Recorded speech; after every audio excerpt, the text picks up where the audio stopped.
जी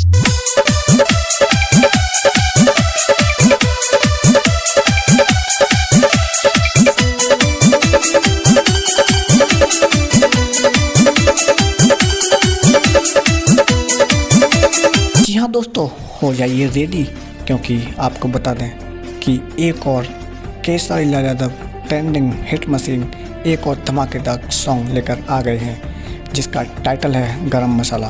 दोस्तों आपको बता दें, गाया है केसरी लाल यादव ने और साथ दिया है नेहा राज ने। इसमें जो एक्ट्रेस का रोल निभा रही हैं उनका नाम आप जानते हो, यामिनी सिंह, हॉट यामिनी सिंह।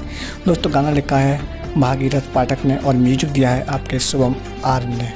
दोस्तों ये गाना आपको फुल मिलेगा सारेगामा हम भोजपुरी पर, लेकिन अभी टीजर आया है सारेगामा हम भोजपुरी पर। जाइए और गाने को एंजॉय कीजिए। मिलते हैं नेक्स्ट वीडियो में, लेकिन हाँ उससे पहले अगर वीडियो पर नए हो तो वीडियो को दिल से लाइक करके चैनल को सब्सक्राइब कीजिए, क्योंकि हम लाते हैं भोजपुरी से रिलेटेड हर एक खबर सबसे पहले।